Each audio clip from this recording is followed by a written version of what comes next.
오늘 우리에게 주시는 하나님 말씀 데살로니가 전서 4장 13절부터 18절까지 말씀입니다. 한 절씩 우리 읽겠습니다. 형제들아, 자는 자들에 관하여는 너희가 알지 못함을 우리가 원하지 아니하노니 이는 소망 없는 다른 이와 같이 슬퍼하지 않게 하려 함이라.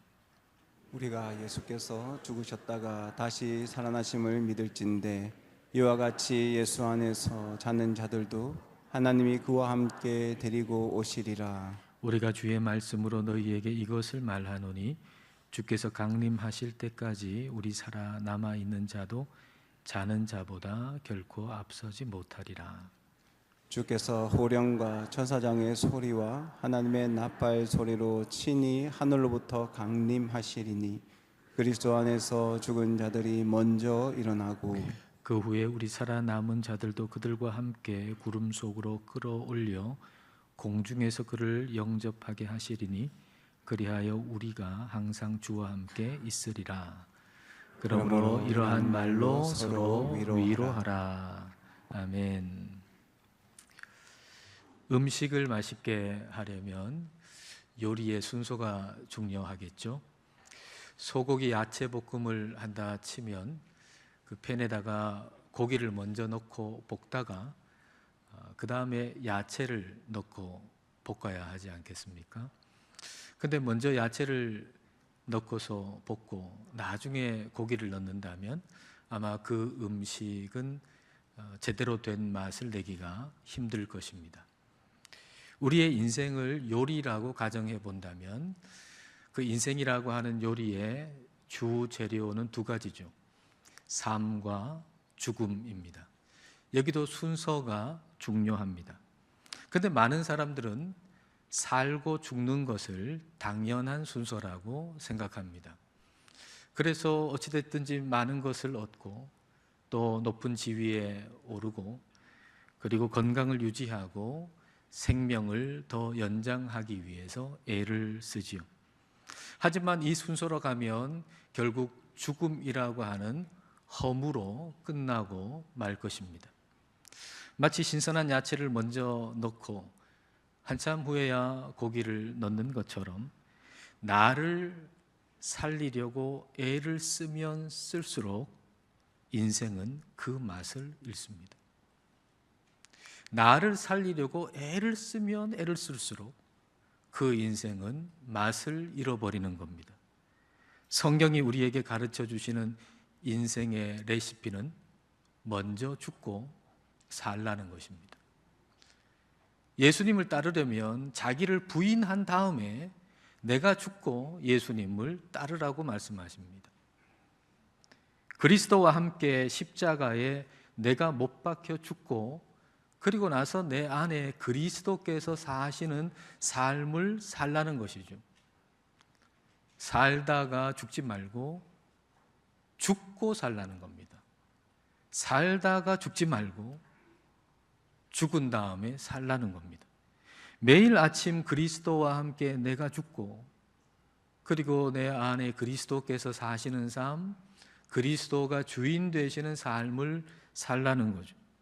그렇게 매일 먼저 죽고 살면 우리의 인생의 마지막 날에도 똑같은 일이 벌어진다는 겁니다. 매일을 그리스도의 십자가에 못 박혀 내가 먼저 죽고 그 다음에 그리스도가 내 안에 사시는 삶, 먼저 죽고 사는 삶을 매일매일 살면 마지막 날, 우리의 인생의 마지막 날에도 그와 같은 일이 일어난다는 거예요. 그러니까 우리의 인생의 마지막 날 우리의 육신이 죽겠죠. 그런데 매일 죽고 산 사람은 그날도, 내 육신이 죽는 그날도 눈을 떠 우리 예수님을 만나 그 영생의 삶을 누리는 삶을 살게 된다라고 하는 겁니다.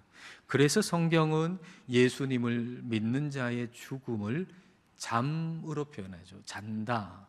자는 사람이 반드시 깨는 것처럼 마찬가지로 예수님 믿는 자의 죽음은 그리스도 안에서 반드시 깨어나는 것입니다. 성령님은 우리가 이 사실을 모른 채 살기를 원하지 않으십니다. 자, 13절 말씀입니다. 형제들아, 자는 자들에 관하여는 너희가 알지 못함을 우리가 원하지 아니하노니 이는 소망 없는 다른 이와 같이 슬퍼하지 않게 하려 함이라. 여기서 자는 자들이라고 하는 것, 예수님 믿고 예배하는 자로 살다가 죽은 사람을 얘기하는 거예요. 믿는 이의 죽음에 대해서 우리가 알아야 한다는 거예요. 우리가 예수님 믿다가 죽으면 어떻게 되는가라고 하는 걸 우리가 알아야 한다는 거죠. 그래야 소망 없는 이들과 같이 슬퍼하지 않는다는 거예요. 이건 사랑하는 자가 죽었을 때 슬퍼하면 안 된다는 얘기가 결코 아닙니다. 어떤 이는 이 구절을 잘못 알아들어가지고 장례식 때 울면 안 된다, 슬퍼하고 울면 믿음이 없다, 뭐 이렇게 잘못 생각하는 경우도 있어요. 그러나 그렇지 않아요. 예수님이 나사로가 죽었을 때에 우셨잖아요. 그를 살려낼 수 있는 능력이 있으심에도 불구하고 예수님은 우셨잖아요. 우리가 잠시 이별해도 눈물 나지 않습니까? 우리가 함께 지내다가 잠시 어디 멀리 가서 이별할 때도 우리가 눈물이 나는데, 사랑하는 사람이 죽었는데 어떻게 슬퍼하지 않을 수가 있어요? 어떻게 눈물을 흘리지 않을 수가 있겠어요? 사랑하는 자가 죽었을 때 슬퍼하고 울고, 또 우는 자와 함께 울고 슬퍼하는 자와 함께 슬퍼하는 것은 지극히 당연한 일입니다. 13절 말씀에서 소망 없는 다른 이와 같이 슬퍼하지 않아야 한다라고 하는 것은 슬퍼하되 그 안에 소망이 있어야 된다라는 말씀입니다. 슬퍼하되 그 안에 소망이 있어야 한다. 소망 없는 자란 죽음이 끝이라고 여기는 자입니다. 예수님이 우리를 위해서 행하신 그 놀라운 일, 즉 우리의 죄를 대신해서 십자가에서 죽으시고 다시 사신 그 일, 그걸 받아들이지 않는 사람이죠. 이것은 하나님과 연결되기를 거부하는 것입니다. 하나님은 생명의 근원이시고 우리는 예수 그리스도를 통해서 그 생명의 근원 되시는 하나님과 연결되어서 그 영원한 생명을 우리가 받을 수 있는데 그 연결을 거부하는 거죠. 핸드폰으로 비유해 본다면 내게 있는 배터리 잔량으로만 살겠다는 거예요. 그 연결선 필요 없다, 플러그 필요 없다, 나 요 핸드폰 하나 요것만 있으면 된다, 줄도 필요 없고 플러그도 필요 없고 내 남아있는 요 배터리 잔량으로만 살겠다는 얘기죠. 성경은 우리에게 모든 사람이 죄를 지어서 하나님의 영광에 이르지 못했다 그랬어요. 즉 모든 사람은 플러그가 빠져 있는 상태의 핸드폰과 같습니다. 지금 당장은 문제가 없어 보일지 모르겠습니다. 지금 남아있는 배터리 잔량이 90% 이상이라 별 문제 없어 보일 수 있겠지만 반드시 0%가 되는 때가 올 것이고, 그리고 전원이 꺼질 때가 올 겁니다. 그때는 전원을 아무리 눌러도 다시 켜지지 않습니다.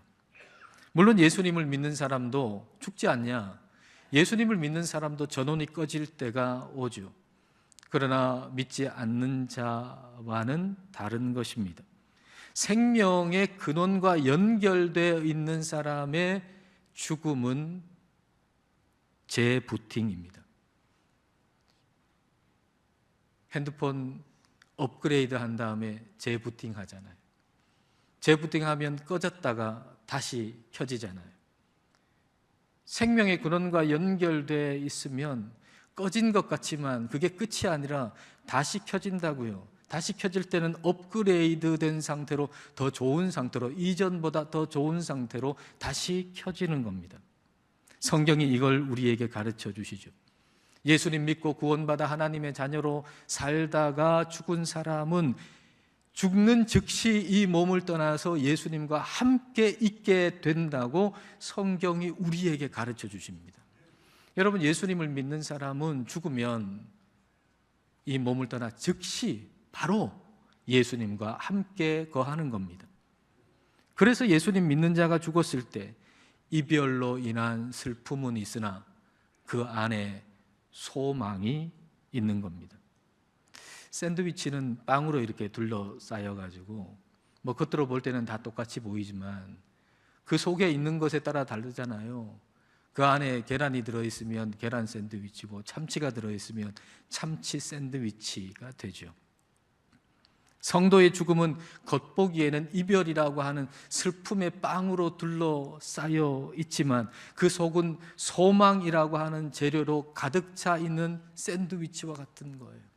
그래서 한 입 베어 물 때 슬프고 눈물이 나지만 그러나 그 속에서 소망의 깊은 맛을 느낄 수 있는 것입니다. 그래서 그리스도 안에서의 죽음은 결코 실패가 아니라는 거예요. 죽음보다 더 큰 실패가 어디 있겠습니까?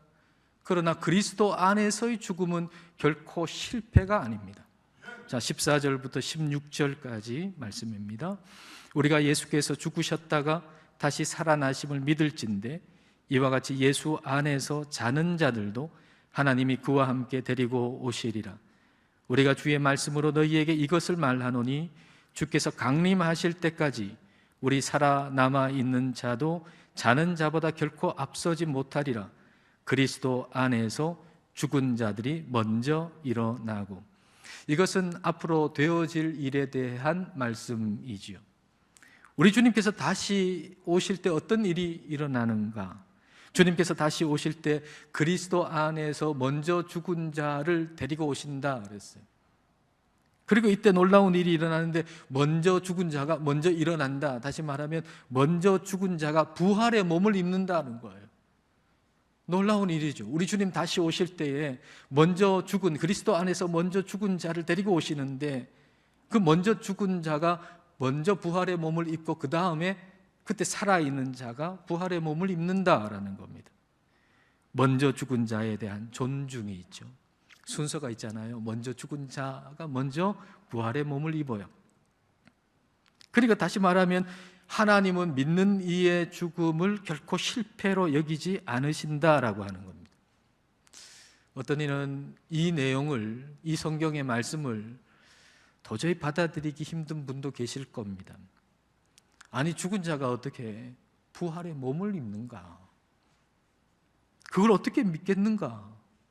죽으면 끝이지. 그렇게 생각하시는 분도 아마 여기에 있을지도 모르겠습니다.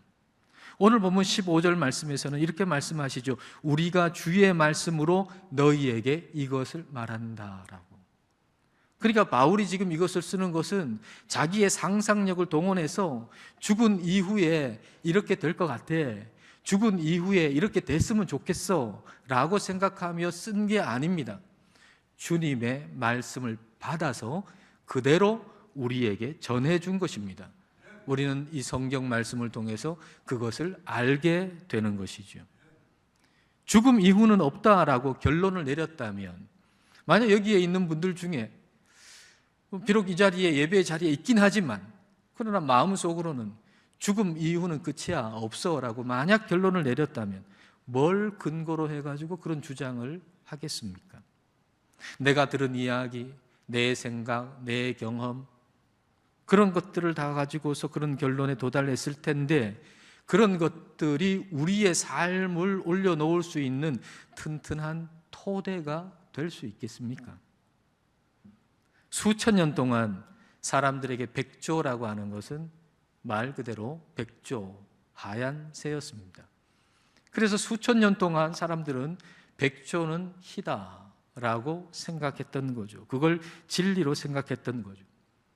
그런데 17세기 후반에 네덜란드 탐험가가 호주 대륙에서 블랙 스완, 검은 백조를 발견했죠. 검은 백조가 있구나. 백조라고 하는 건 다 희다고 생각했는데 수천 년 동안 사람들이. 근데 이 탐험가가 블랙 스완, 검은 백조를 발견하는 그 순간 인류의 오랜 고정관념은 산산조각 나버린 것이죠. 이것은 일어날 것 같지 않은 일이 일단 발생하고 나면 그건 모든 걸 뒤바꾼다는 것을 얘기합니다. 일어날 것 같지 않은 일이 일단 발생하고 나면 그게 모든 걸 뒤바꾼다. 모든 걸 뒤바꾸는 것 한 가지가 있는데 그것은 바로 우리 주 예수 그리스도께서 죽으셨다가 다시 살아나셨다는 것입니다. 있을 것 같지 않은 일이잖아요. 어떻게 그런 일이 있어요? 사람이 죽었다가 어떻게 다시 살아요? 있을 것 같지 않은 그 일이 일어나므로 다른 모든 일을 다 뒤바꾸어 놓는 거예요. 우리의 삶에 대한 생각, 죽음에 대한 생각, 그 모든 것을 뒤바꾸어 놓는 사건, 그게 바로 예수 그리스도의 죽음과 부활이라는 사건입니다. 이걸 모르고 우리가 산다면 너무나도 허술한 토대 위에 사는 거죠. 한꺼번에 일순간에 무너질 토대 위에 살아가는 거예요. 그 마지막에 그걸 발견하게 된다면, 그리고 그동안 내가 수십 년 동안 살아왔는데 그게 다 허물어진다면 얼마나 억울하겠습니까? 우리는 내 판단, 내 느낌, 내 지식, 내 경험, 사람들에게 들은 얘기, 그와 같은 허술한 토대 위에서 살아서는 안 됩니다. 내 느낌이 그래, 내가 보니까 그래, 다른 사람이 그러대, 그런 것 위에 내 삶을 올려놓아서는 안 된다는 거죠. 우리는 성경 말씀을 토대로 살아야 합니다. 내 삶의 어떤 일을 결정할 때도 성경 말씀을 토대로 결정하고, 그리고 사랑하는 사람이 세상을 떠났을 때도 그 죽음에 대해서 내 느낌으로 그 죽음을 생각하는 것이 아니라 성경이 말씀하시는 대로 죽음을 생각하고, 내가 누군가, 내가 어떤 사람인가 라고 하는 걸 생각할 때도 성경을 토대로 하여 내가 누군지를 생각해야 합니다. 미국에서 고등학교 다니는 우리 성도님 딸이 있어요. 4컷짜리 만화를 그린 거 책에서 제가 며칠 전에 봤는데요, 가족을 떠나가지고 고등학생이 타양에서 살아간다는 게 얼마나 힘든 일이겠습니까? 그래서 만화 첫 번째, 두 번째 컷에는 좀 쓸쓸한 자신의 모습을 그렸더라고요. 그리고 이렇게 써놨어요. 저는 매일 조금씩 무너지는 느낌이에요. 하루를 버티는 것조차 쉽지 않아요. 사실 제 속사정을 누구에게도 쉽게 털어놓기 어렵고, 누구도 제 마음을 완전히 이해해 줄 수 없다는 생각이 들어요. 그리고 세 번째 컷에는 이렇게 적어놨어요. 저를 아끼는 사람들이 많아도 항상 함께 할 수는 없고 제 속마음을 모두 보여줄 수도 없다는 걸 느껴요. 그리고 마지막 4컷째는 예수님 이렇게 모습, 교회의 모습 이렇게 그려놨어요. 그렇게 이렇게 적어놨어요. 하지만 생각해 보면 언제나 가장 가까이 계신 분이 있습니다. 바로 하나님, 나의 안식처이자 나를 누구보다 사랑하시는 분, 그리고 오늘도 성경을 통해 널 사랑한다고 말씀하십니다. 저는 이렇게 읽다가 이 부분이 참 좋았어요. 오늘도 성경을 통해 널 사랑한다고 말씀하십니다. 이 부분 말이죠. 하루를 버티는 게 너무 힘들어요. 너무 쓸쓸하고 외로워요. 내 마음을 알아주는 사람도 없어요.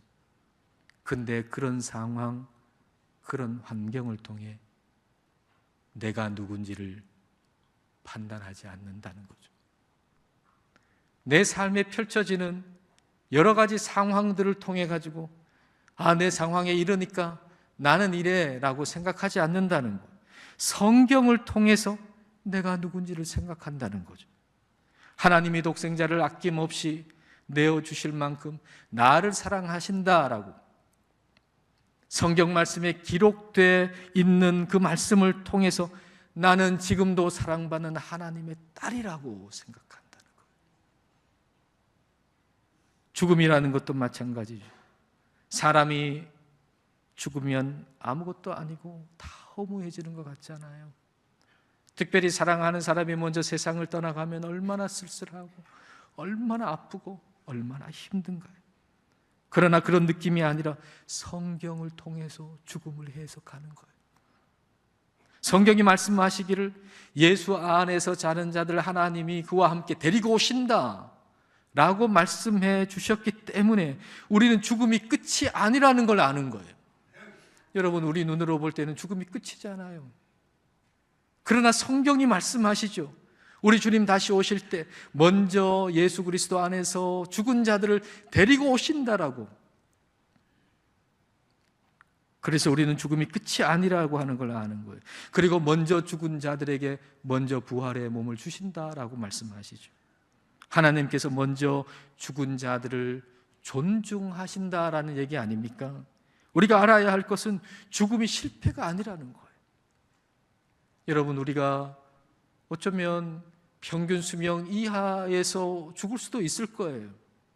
내가 예상한 것보다 더 빨리 죽을 수도 있을 거예요. 그러나 예수님을 믿는 자의 죽음은 실패가 아닙니다. 자, 시편 116편 15절 말씀 우리 다 같이 읽어보겠습니다. 그의 경건한 자들의 죽음은 여호와께서 보시기에 귀중한 것이로다. 하나님 믿고 신뢰하고 예배하고 살아간 사람들의 죽음은 하나님께서 보시기에 귀하다. 그 죽음은 귀하다. 죽음의 과정에서 우리는 쇠약해지고 병이 들고 그리고 고통을 당하고 그렇게 숨이 멎는 것에 대해서 허무하다고 여겨질 수 있을지 모르겠지만 하나님께서는 하나님의 자녀가 그 땅의 생명을 마무리하고서 하나님의 품에 돌아오는 그 순간을 매우 세심하게 지켜보시고 그 과정을 매우 소중히 다루신다는 것입니다. 왜냐하면 그것이 끝이 아니라 사랑하는 자녀를 마침내 재회하는 것이기 때문이죠. 마침내 주님 곁으로 그를 불러서 영광스러운 재회를 하는 것이기 때문입니다. 여러분, 우리의 죽음은 영광스러운 재회입니다. 그런데 이보다 더 영광스러운 최종적인 재회의 순간이 있는데 그것은 바로 예수님이 다시 오실 때입니다. 자, 16절과 17절 말씀입니다. 주께서 호령과 천사장의 소리와 하나님의 나팔 소리로 친히 하늘로부터 강림하시리니 그리스도 안에서 죽은 자들이 먼저 일어나고 그 후에 우리 살아남은 자들도 그들과 함께 구름 속으로 끌어올려 공중에서 주를 영접하게 하시리니 그리하여 우리가 항상 주와 함께 있으리라. 주님의 호령, 천사장의 소리, 하나님의 나팔 소리, 이것은 우리 주님을 믿는 사람들을 불러 모으는 소리죠. 명절이 되면 여기저기서 살던 자녀들이 다 한 가족이 함께 모이지 않습니까? 그런 것처럼 주님 오시는 날 예수님 안에서 죽은 자와 산 자가 정말 말로 표현할 수 없는 그 영광스러운 부활의 몸을 입고 우리 주님과 영원히 함께 있게 된다는 것입니다. 이 날이 오기를 우리는 사모합니까? 근데 우리가 사모하는 것보다 우리 주님이 더 많이 사모하고 계신답니다. 주님이 재림하실 때 살아있는 자들에 대해서 공중으로 끌어올려서 영접하게 하신다, 그렇게 말씀하셨거든요. 영접한다라고 번역된 헬라어 아판테시스라고 하는 말은 존경하는 사람을 마중 나가서 목적하는 곳까지 모시고 온다라고 하는 걸 뜻하는 단어예요. 아주 참 존경스러운 분 외국에 계신데 그 외국에 계신 분을 우리 교회에 모신다, 이렇게 한번 여러분 생각해 본다면 그분이 비행기를 타고 공항에 오실 거 아니에요. 우리가 여기에 있겠어요? 공항까지 가서 그분을 마중 나가서 모시고 그리고 목적지인 교회까지 오는 것처럼 우리 주님 오실 때도 그와 같다는 얘기입니다. 근데 이 경우는 주체가 우리가 아니에요. 우리가 가가지고 우리가 모시고 오는 게 아니고 우리 주님께서 우리를 공중으로 끌어올려 주님을 영접하도록 만들어 주시는 거죠. 우리 힘으로 그렇게 하는 게 아니고 우리 주님께서 우리를 공중으로 끌어올려 주님을 영접하도록 만들어 주신다는 겁니다. 주님이 오실 때 우리를 공중으로 끌어올려 주님을 영접하게 하신다 라고 하는 이 말씀에서 알 수 있는 우리 주님의 마음은 단 1초라도 우리를 빨리 만나고 싶으신 절절한 사랑을 얘기하는 거예요. 주님이 우리를 공중으로 끌어올리신다라고 하는 그 말씀을 가지고서 너무 곁길로 세우면 안 돼요. 이단 같은 자들은 이런 말씀을 너무 곁길로 세가지고 엉뚱한 곳으로 가거든요. 너무 곁길로 새는 것은 위험하고 유익하지 않아요. 그러니까 주님의 마음에 집중하면 좋겠어요. 우리를 향한 주님의 마음은 뭐냐? 우리를 향한 절절한 사랑인 거죠. 1초라도 우리를 빨리 만나고 싶은 거예요. 근데 우리 주님의 재림이 지금 자꾸 늦추어지는 것은 우리 주님께서 작정하신 구원을 이루기 위해서, 주님께서 작정한 구원하길 원하는 작정하신 사람을 구원하시기 위해 기다리시는 거죠. 그리고 주님이 재림하실 때 우리를 공중으로 끌어올려서 영접하게 하신다, 주님을 영접하게 하신다는 것에서 알 수 있는 주님의 마음은 사망이라고 하는 원수 앞에서 우리를 높여주시기를 원하는 겁니다. 여러분, 우리 주님은요, 우리를 얼마나 높여주기를 원하시는 분이신지 몰라요. 사탄을 공중에 권세 잡은 자라고 그러잖아요. 사탄을 공중에 권세 잡은 자, 그러니까 이 공중이라고 하는 것은 악한 자의 영역을 가리키는 표현이기도 해요. 그러니까 사망 권세가 가득한 그곳에서 그 사망 권세에게 보란듯이 우리에게 부활의 몸을 주신다, 그 말입니다. 사망이 그동안 우리에게 해왔던 것이 다 헛수고라고 하는 것을 우리 하나님께서 분명하게 보여주신다는 거예요. 여러분, 사망이 우리에게 얼마나 많이 해코지했습니까? 지금도 해코지하고 있잖아요. 뭔가 좀 잘 되는 것 같으면 이 사망이라고 하는 것이 턱 나타나가지고 턱 꺾어버리고 말이죠. 그리고 사랑하는 사람들을 이별하게 만들고 눈물 흘리게 만들고 슬프게 만들고, 이 사망이라고 하는 것이 얼마나 우리에게 나쁜 짓을 많이 했습니까? 그런데 마지막 날 우리 주님 다시 오실 때는 그 사망 권세 앞에서 사망 네가 한 짓이 다 수포로 돌아갔다고 분명하게 우리에게 보여주신다는 거예요. 사망이라는 원수의 목전에서 우리에게 부활의 잔치상을 차려주신다는 겁니다. 이렇게 우리의 원수인 사망이 사망하고 우리는 부활의 영광스러운 몸을 입고 예수님 안에서 죽은 자 산 자가 주님과 함께 영원히 함께 있다는 겁니다. 이 말로 서로 위로하라라고 하는 거예요. 이 말로 서로 위로하라, 이 말씀으로 서로 위로하라. 그 말은 그 말씀을 내가 분명히 알고 믿고 확신해야 된다는 말이 아니겠습니까? 죽음 이후에 일어날 이 말씀에 대해서 내가 알지도 못하고 믿지도 않고 확신하지 않는데 그 말로 어떻게 다른 사람을 위로하겠습니까? 그 말을 들었다 손치더라도 그 말이 어떻게 위로가 되겠습니까? 그러니까 이 말로 서로 위로하라는 말씀은 바로 이 성경 말씀을 알고 믿고 확신하고 살아가라, 그 말입니다. 죽음에 대해서 내가 생각하는 내 생각 말고, 죽음에 대해서 다른 사람들이 책에서 얘기하는 거 말고, 죽음에 대해서 성경이 말씀하시는 대로 알고 믿고 확신하여서 오늘의 우리의 삶이 더 귀하고 더 복된 삶이 되시기를 주님의 이름으로 축복합니다. 기도하시겠습니다. 이 시간 우리 기도하실 때 먼저 그리스도와 함께 내가 죽고 내 안에 그리스도께서 사시는 삶을 살기를 기도합시다. 내 생각과 지식이라는 허술한 토대 위에 서지 않고 기록된 성경 말씀의 토대 위에 서게 해달라고 기도합시다. 그리고 우리를 향한 주님의 마음을 알고 주님을 더욱 사랑하게 해달라고 이 시간 함께 기도하시겠습니다.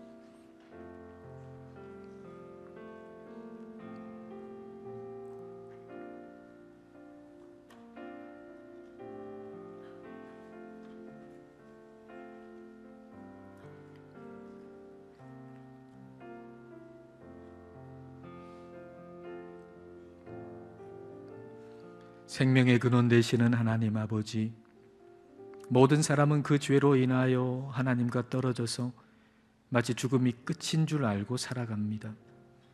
그러나 저희들에게 성경 말씀을 하나님의 말씀으로 믿는 은혜를 베풀어 주셔서 기록된 말씀으로 죽음 이후에 일어날 일을 알게 하시니 감사드립니다. 주님의 말씀대로 먼저 그리스도와 함께 죽고 내 안에 그리스도께서 사시는 삶을 살게 하옵소서. 먼저 죽고 다시 사는 생명의 레시피를 따르게 하셔서 마지막 날 주님의 품에서 깨어날 영광을 오늘 현재의 삶에서 미리 맛보는 예배자가 되게 하옵소서. 또한 기록된 성경 말씀의 토대 위에 서게 하옵소서.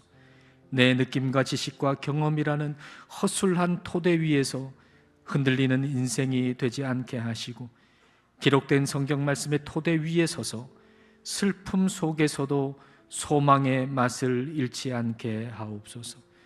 우리를 사랑하시는 주님께서 다시 오실 날 사망 권세가 가득한 공중에서 보란듯이 부활의 잔치를 베푸실 승리의 날을 꿈꾸며 이 땅에서 겪는 질병과 쇠약함, 이별의 아픔을 서로 위로하고 넉넉히 이겨내는 소망의 공동체가 되게 하옵소서. 예수님 이름으로 기도드립니다. 아멘.